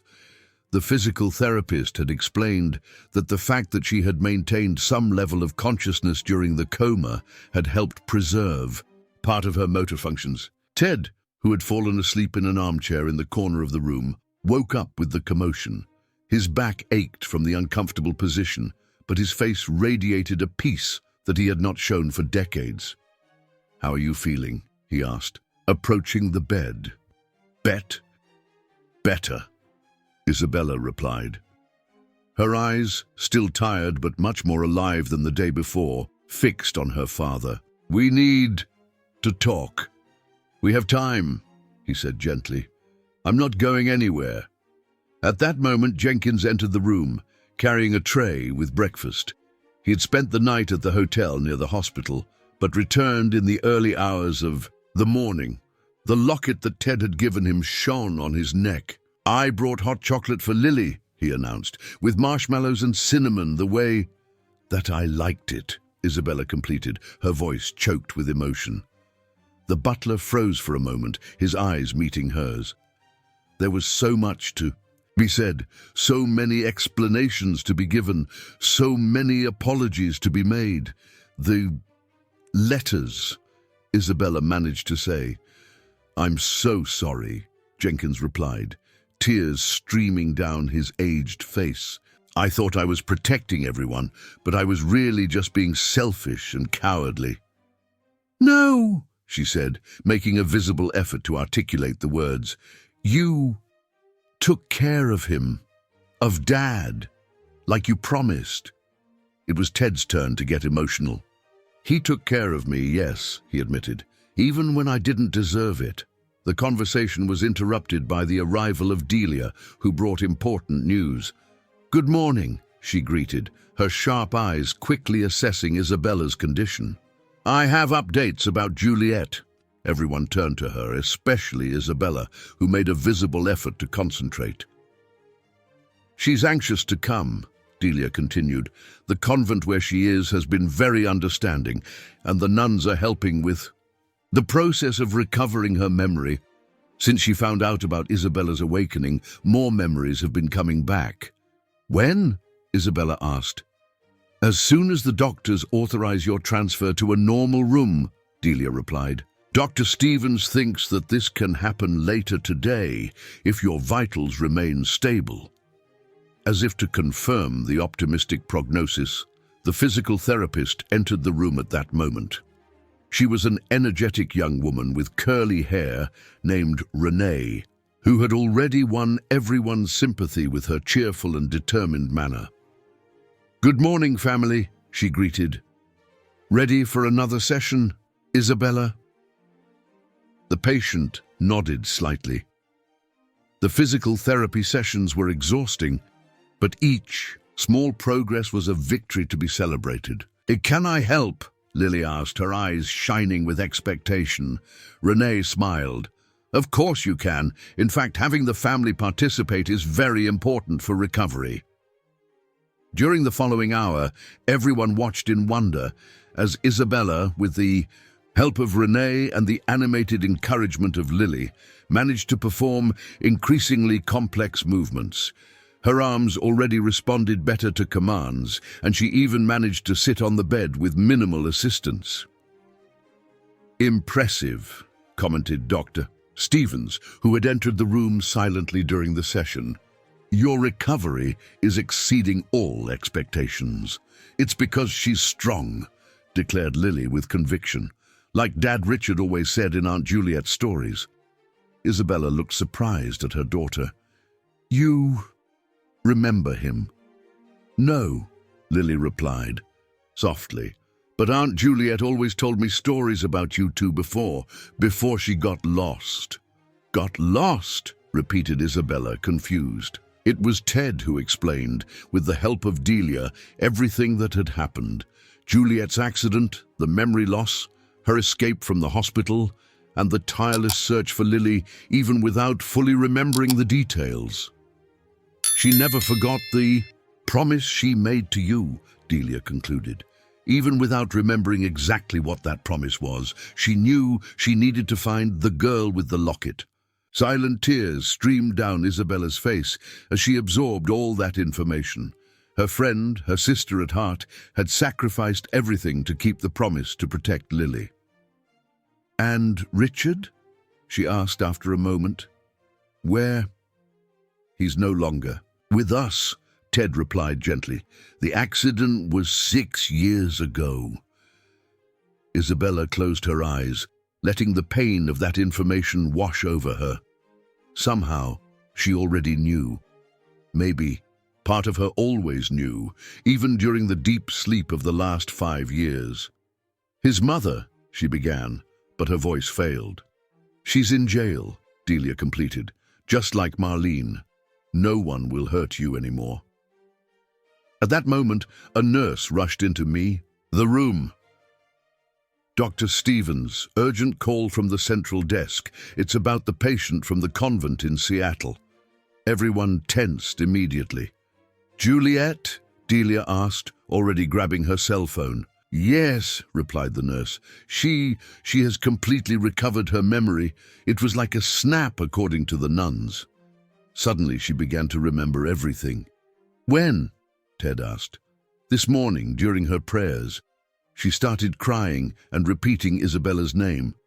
"When the nuns went to see what was happening, she was with the rosary in her hands, kneeling before an image of the Virgin Mary, recalling every detail of the last 15 years. Isabella tried to move in the bed, as if she wanted to get up. I need to see her." "And you will," Dr. Stevens guaranteed. "But let's do this right. Let me examine you first, and if everything is okay, we can arrange for your transfer to a normal room later today. Then we can safely bring Juliet here." "Promise?" Lily asked, her eyes alternating between the doctor and her mother. "I promise," he replied, smiling. "And you know what they say about promises in this family, don't you?" Everyone smiled, remembering how a promise made years ago, Juliet's promise to protect Lily, had been the common thread that brought them there, reunited after so many years of separation and pain. On Lily's neck, on Jenkins's, and in Isabella's hand, the 3 lockets seemed to pulse in unison, as if they also celebrated the proximity of the great reunion that was to come. Isabella's transfer to a private room happened late that afternoon. After an exhausting series of tests that confirmed her surprising recovery, the new room, located on the 6th floor of the hospital, had a large window overlooking the inner garden and enough space to comfortably accommodate the entire family. Dr. Stevens had just left after another positive assessment when Delia received the call that everyone was waiting for. Juliet was on her way. The nuns of the convent had provided special transportation, and she would arrive in approximately 2 hours. "How are you feeling?" Ted asked his daughter, noticing that she seemed agitated. "Nervous," Isabella admitted, her voice already firmer. After the intensive sessions with the speech therapist, 15 years is a long time. "But you never really separated," observed Lily, who was sitting on the edge of her mother's bed, playing distractedly with her locket. "Aunt Juliet was always looking for us, even without really knowing who she was." The wisdom contained in that childish observation made everyone smile. Isabella managed to raise her hand enough to caress her daughter's face, a movement that still required effort, but which was becoming more natural with each passing hour. "You know," she began, "when I met Juliet, she worked here at this very hospital. She was a nurse in the pediatrics sector. I used to come to do volunteer work, hidden from Dad, and that's how we met." "Hidden?" asked Ted, a note of sadness in his voice. "You wouldn't approve," Isabella replied softly. "You thought volunteer work was a waste of time, that I should focus on the family business." "I was a fool," Ted admitted. "I was so intent on protecting you from the world that I ended up pushing you away from it." Jenkins, who was tidying up some belongings in the closet of the room, stopped what he was doing. "It was around this time that she started to change," he said. "She started to question the rules, to want to make her own choices. And that's when I met Richard," Isabella completed, a sad smile playing on her lips. "He was a resident here. He had just graduated from medical school. He had the same ideals as me, the same desire to help people." "What was he like?" asked Lily anxiously. These were the first stories she had heard about her father directly from her mother. "He was light," Isabella replied, her eyes watering. "He had a smile that lit up any room, an infinite capacity to see the good in people. When his mother opposed our relationship, he was devastated, but he didn't give up. He said that true love always finds its way." "And it did," said Lily, squeezing her mother's hand, "because I'm here." At that moment, they were interrupted by a knock on the door. It was Renee, the physical therapist, coming for another session. "We need to get you strong for the big meeting," she said cheerfully, beginning to prepare the equipment. During the following hour, everyone watched in wonder as Isabella progressed even further in her exercises. She was now able to sit alone in the bed, move her arms more accurately, and even rehearsed some movements with her legs. "Extraordinary," commented Renee, making notes on her clipboard. "In a few more days, we can start with the weight-bearing exercises." "How long until she can walk?" Lily asked. "Each case is unique, dear," the physical therapist replied. "But your mother is demonstrating an impressive willpower, and that makes all the difference." After the session, while Isabella rested, Delia received another call. Her face grew serious as she listened, and everyone in the room held their breath. "It was the precinct," she said after hanging up. "Mrs. Lancaster is asking to see Lily."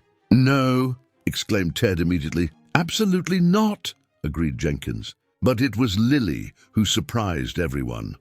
"I want to go," she said firmly. "Daughter," Isabella began, worried. "She needs to know that she failed to destroy our family," Lily explained with surprising maturity. "She needs to see that love is stronger than hate." An impressed silence fell over the room. It was Delia who finally spoke. "If you really want to, we can arrange that. But not today. Today is a day for reuniting, not confronting. As if to confirm her words, another knock on the door made everyone turn. A nurse put her head inside the room. "Excuse me," she said. "There's a visitor here. She said her name is Juliet." Everyone's heart seemed to stop for a moment. Isabella squeezed Lily's hand tightly, while silent tears began to run down her face. "You can come in," Ted said, his voice hoarse with emotion. The door opened completely, and a woman of about 40 years old entered the room. Her brown hair was tied in a simple bun, and she wore a discreet set of pants and blouse. But what drew the most attention was her gaze, deep, emotional, and for the first time in many years, completely aware of who she was and where she was. "Issa," she whispered, using the nickname that only she and Richard used. "Jew," Isabella replied. Her voice choked. The two women looked at each other for a long moment. 15 years of separation, pain, and fulfilled promises passing silently between them. Then Juliet noticed the locket on Lily's neck, identical to the one she herself still carried. "You did it," said Isabella. "You protected her, even without remembering who you were." "I never forgot the promise," Juliet replied, tears running freely down her face. "Even when I forgot everything else, my heart remembered that there was a girl that I needed to find." Lily got up from the bed and walked slowly to Juliet. The two looked at each other for a moment, recognition and love overflowing in their gazes. "Auntie Jew," the girl said simply, before throwing herself into her arms. The hug that followed seemed to contain all the love, all the pain, and all the hope accumulated over those years. Juliet lifted Lily in her arms and brought her to Isabella's bed, where the three finally reunited in a hug that seemed capable of healing all the wounds of the past. Ted, Jenkins, and Delia watched the scene with watery eyes, silent witnesses of a moment that seemed more like a miracle than reality. The three lockets shone together like stars aligned after a long night of storm. "Now," Juliet said softly, "we can finally tell the whole story. From the beginning."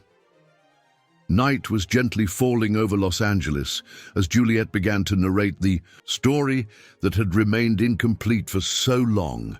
Sitting on the edge of Isabella's bed, with Lily nestled between them, she let the newly recovered memories flow like a long-dammed river. "It all started in that pediatrics ward," she began, her soft voice laden with emotion. "I was just another nurse, and Isabella was the volunteer who showed up in secret to read stories to the children.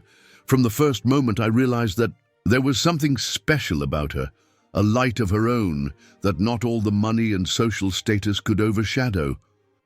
Isabella smiled, now able to move her hand more firmly to hold her friend's. "You were the first person who saw me for real," she said, "not as the heiress of the Montgomerys, but simply as Isabella. And it was through you that I met Richard," Juliet continued. "He had just started his residency in pediatrics. I remember the day you met. He spilled coffee on your white blouse, and he was so mortified that he offered not only to clean the clothes, but also to buy a new one. And I replied that I preferred a coffee," Isabella completed, tears of longing shining in her eyes.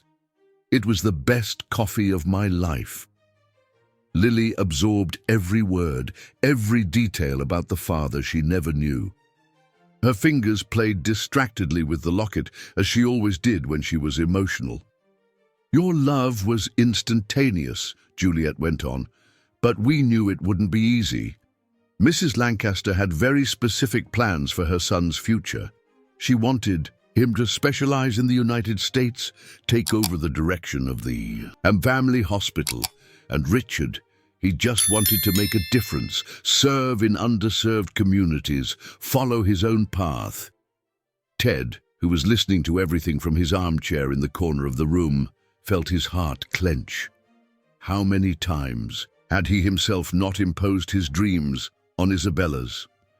"When we discovered the pregnancy," Juliet continued, "it was a moment of joy and fear.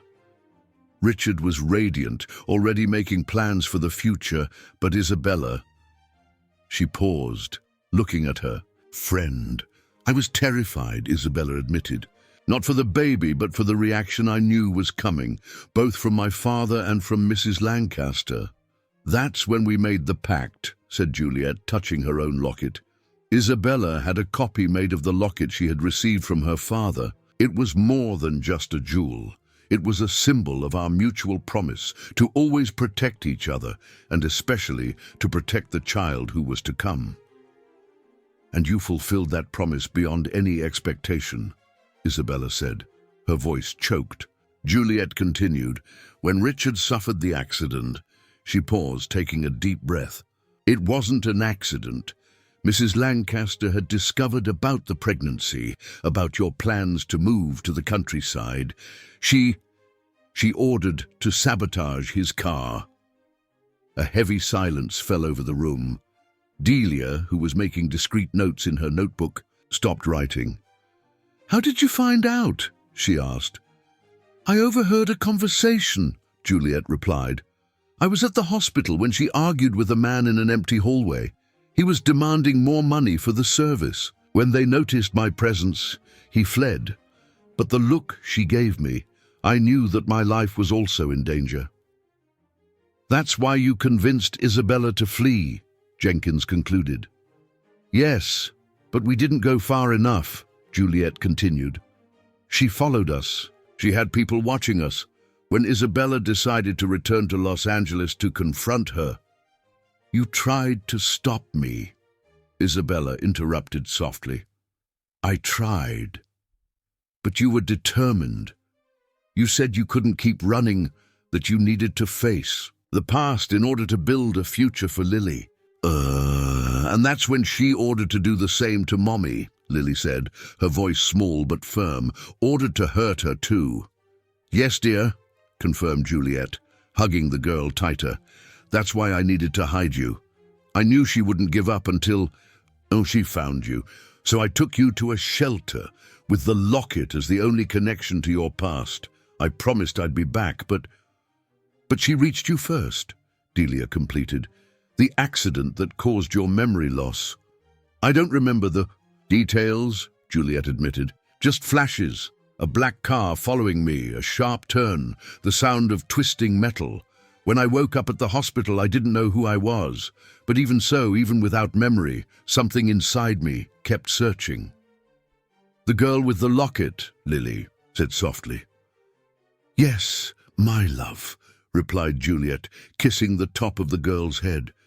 You were so engraved in my heart that not even the memory loss could completely erase you. Isabella managed to sit more upright in the bed, her movements becoming more and more firm. And now? She asked. What happens now? It was Delia who answered, Now justice will be done. With the confessions of Mrs. Lancaster and Marlene, plus the new testimonies, we have enough evidence to condemn everyone involved. I don't want revenge, Isabella said. I just want to rebuild our family. And we will rebuild, Ted guaranteed, getting up from his armchair to join the group on the bed. This time, the right way.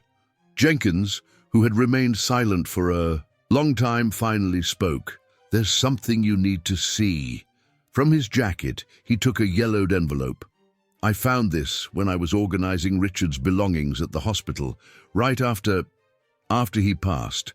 I never had the courage to show it before.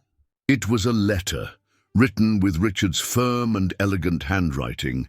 My beloved Isabella and my son or daughter, that I haven't met yet. If you're reading this, something has happened to me. I hope not. I hope I can personally deliver all the letters I've been writing since I found out about the pregnancy. But if it's not possible, I want you to know that every moment by your side was paradise on earth.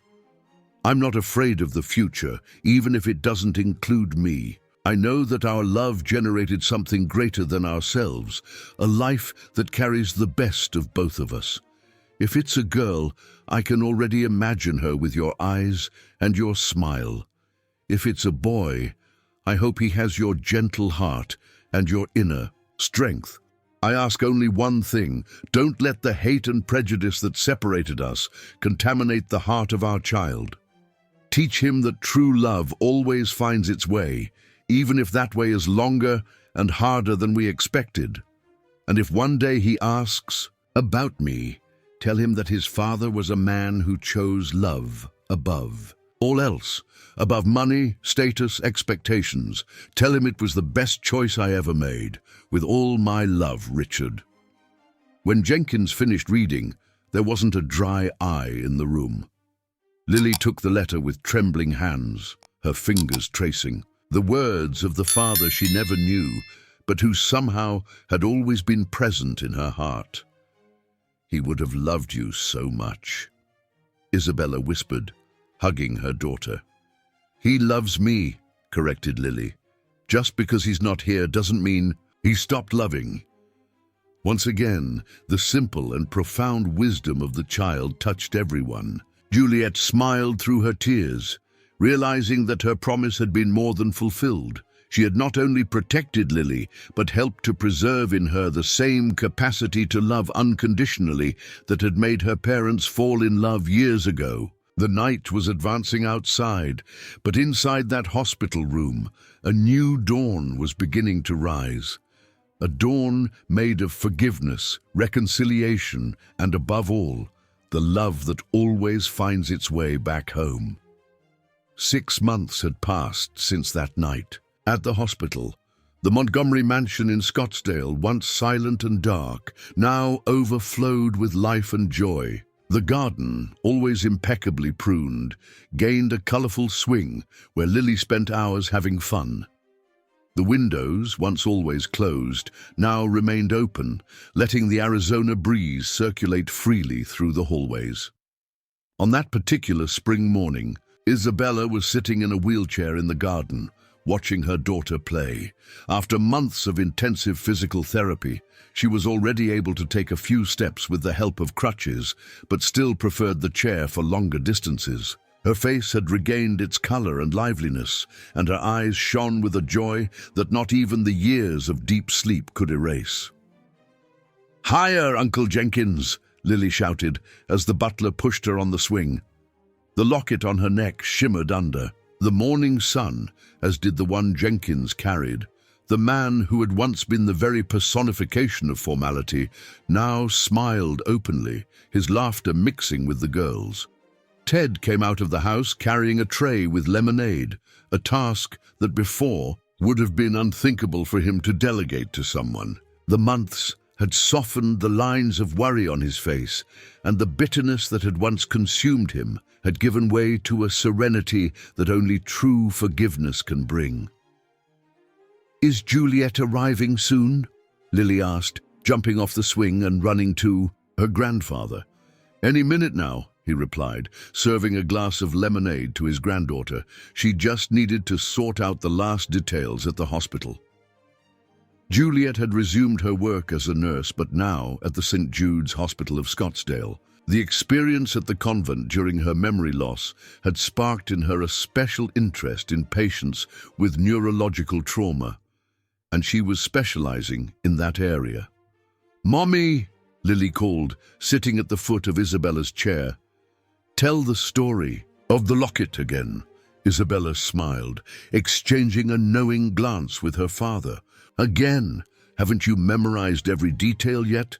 "Please," insisted the girl. "It's my favorite story." "Okay," Isabella yielded, adjusting herself in the chair. "It all started when I was 15 years old, and your grandfather gave me this locket." Before she could continue, they were interrupted by the arrival of Delia.